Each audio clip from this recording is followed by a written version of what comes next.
Halo teman-teman semuanya, perkenalkan nama saya Ibrahim Ramadan ya. Nggak kerasa teman-teman ya, kita sekarang sudah berada di penghujung tahun 2025 ya.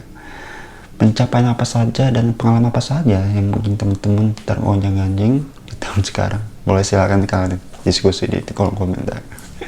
Sebelum kita membahas video kali ini, gue sangat berterima kasih, justru sangat tahun ini ya sangat penuh dengan pengalaman yang membuat diri gue terus berkembang ya. Apa itu pengalaman ya, begitu banyak yang membuat diri gue ini bergejolak emosinya, dan juga beda banget di tahun 2025 dan tahun-tahun sebelumnya. Apalagi tahun 2024 tuh beda banget teman-teman ya. Di tahun 2025 ini ya, gue agak cerita sedikit ya.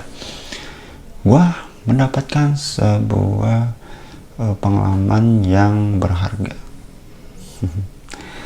dari itu relationship, keuangan, karir. Jadi untuk teman-teman, apapun itu teman-teman yang kalian hadapi ya, permasalahan apapun pasti ada jalan keluar ya. Tetap optimis ya, solusinya ada di dalam diri kalian sendiri. Gua hanya sekedar menjembatani video-video gue ini, mungkin pasti akan membantu teman-teman, tapi baik lagi ke teman-teman, keputusan ada di tangan teman-teman sendiri ya. 2025 ini memang seperti itulah kehidupannya. Kita akan siap dan benar-benar penuh dengan keyakinan di tahun 2026 kita akan menjadi pribadi yang terus berkembang dan jadi lebih baik. Dan apapun yang teman-teman kalian ingin capaikan, gue yakin teman-teman bisa melakukannya ya. Tetap optimis. Oke, lanjut lagi, kita masuk ke konten. Kita hidup teman-teman ya di zaman yang penuh kontradiksi. Di satu sisi kita punya etiket berbelanja online, tahu banget cara pakai fitur read receive buat ghosting orang, atau paham aturan tidak tertulis di Twitter ya. Tapi di sisi lain kita kayaknya makin bingung dengan aturan dasar jadi manusia. Cara ngomongnya yang baik, cara menghargai orang lain, cara hadir di ruang fisik maupun digital tanpa bikin orang lain sebel, menghargai, berbicara, eye contact ya. Nah, pertanyaannya, di era yang serba bebas ekspresi ini, seberapa penting sih sebenarnya manner atau etiket atau etika dasar itu? Apa cuma warisan kolot aja yang mengekang kebebasan kita, atau justru senjata rahasia buat survive di dunia yang makin kompleks dan penuh gonjang-ganjing ini? Makanya teman-teman simak sampai selesai biar teman-teman mendapat insight-nya dan menjadi orang yang terus baik dan berkembang. Jadi simak sampai selesai. Banyak yang bilang, manner itu kan budaya timur, budaya barat, atau aturan orang tua zaman dulu. Saya sih nggak setuju teman-teman ya, gua nggak setuju dengan statement itu.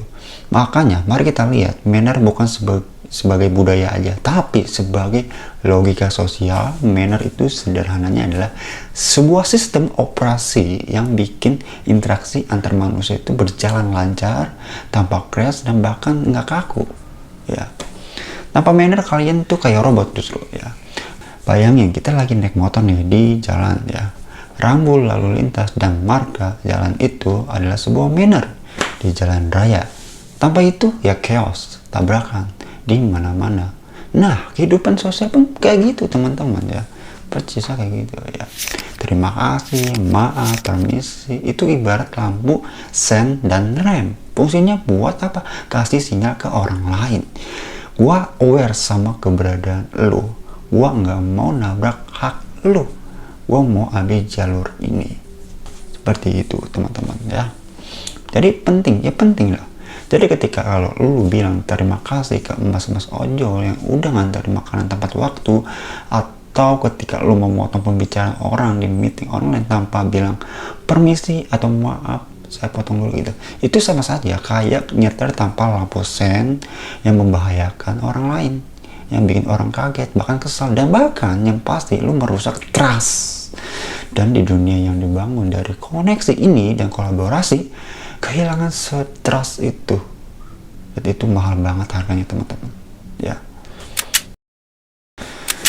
Oke teman-teman, ini bukan sebuah teori aja ya, ini makanya kita lihat dampaknya di dunia nyata dan digital. Di dunia nyata ya, lu lagi presentasi kelompok nih ya, ada satu orang yang sibuk sendiri scroll TikTok tanpa mute atau nyeletuk kasar ke anggota lain. Apa yang lu rasain? Ya pasti jengkel ya kan. Dan dia nggak hanya nunjukin nggak respect ke lo, tapi juga ke audiens. Sekarang bayangin, lu adalah sebuah klien atau seorang klien atau atasan lah ya. Siapa yang mau diajak kerjasama jangka panjang? Orang yang skillnya jago tapi mannernya berantakan, atau orang yang kompeten dan bikin suasana kerja nyaman? Banyak proyek gagal bukan karena ide jelek, tapi karena chemistry timnya ini yang rusak gara-gara mannernya buruk. Nah, kalian bisa mikir sendiri kan? Sekarang lompat ke dunia digital nih teman-teman. Media sosial itu adalah amplifier ya terbesar di karakter kita. Tulisan kasar yang kita anggap candaan, ya komen sarkas yang kita kira kritik pedas, atau video call meeting tanpa etiket, itu semua terekam dan membentuk citra digital kita. Hati-hati nih ya, banyak loh kasus orang yang terima kerja karena rekruter lihat timelinenya di Twitternya penuh hate speech, atau influencer yang kolaps karirnya karena ketangkap kamera berlaku kasar ke pelayan. Manner di era digital itu seperti soft skill on steroid. Satu slip up bisa viral dan menghancurkan apa yang dibangun bertahun-tahun, dan bisa hancur dalam sekejap. Cuma gara-gara mannernya buruk ya.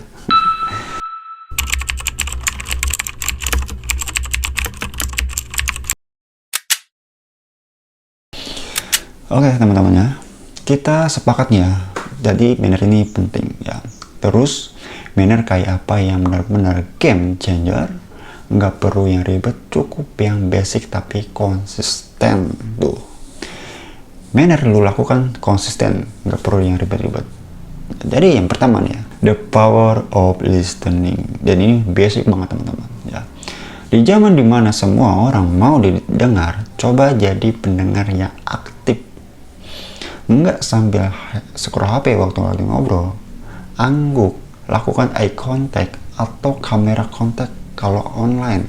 Nyalain kameranya. Ini bikin lawan bicara menjadi manusia, bukan sekedar objek atau barang. Lalu yang kedua, timing is everything. Ini buat kalian para mahasiswa dan pekerja lepas.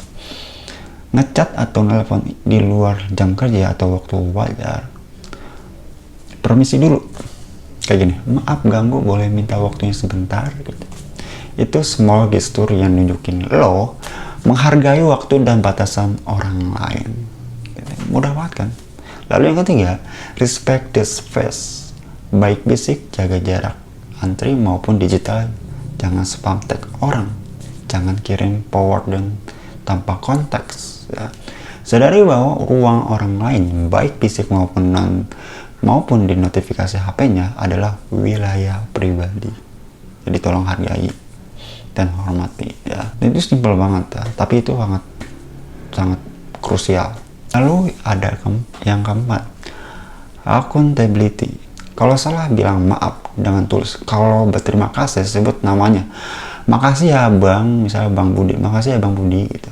Lebih berdampak daripada makasih doang ke driver ojol itu ngasih pengakuan, tapi lu bilang makasih itu ke setengah-setengah gitu kan, nyebut namanya gitu, cuma makasih doang gitu. Lu makasih sama siapa gitu kan. Nah teman-teman, mungkin ada yang mikir ya, terus kita harus palsu dong, harus jaim dong. Bukan teman-teman, bukan.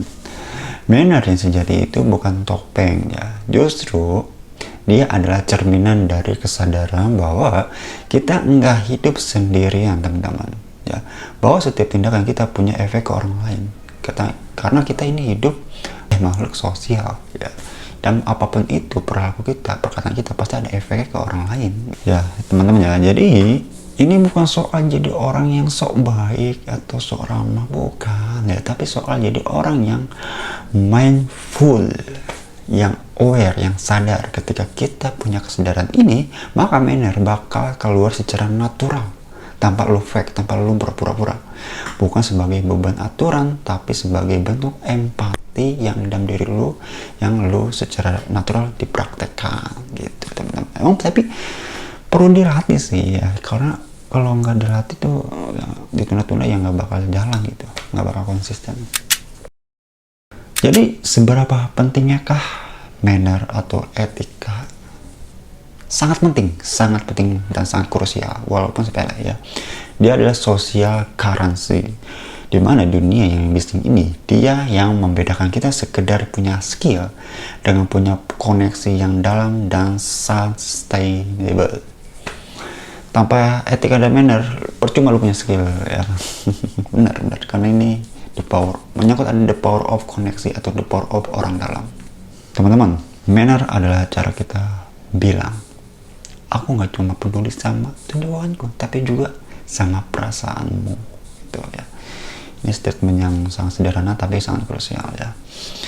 Di tengah algoritma dan otomatisasi, justru sentuhan manusiawi ini yang nggak bisa direplikasi oleh mesin. Mulai dari hal kecil hari ini, dari ucapan terima kasih yang tulus, dari mendengarkan dengan sepenuh hati, karena pada akhirnya menjaga manusia yang beradab dimulai dari cara kita memperlakukan manusia lain. Jadi teman-teman, bukan soal basa-basi, bukan, tapi ini sebuah kesadaran bahwa kita ini manusia yang hidupnya ketergantungan dengan orang lain. Maksudnya nggak lepas dari orang lain ya gitu. Thanks, terima kasih udah menonton dan cukup dipahami dan diresapi dan direnungkan. Dan jika ada yang masih belum paham, tulis di kolom komentar, nanti gue jelaskan. Semoga bermanfaat. See you the next video.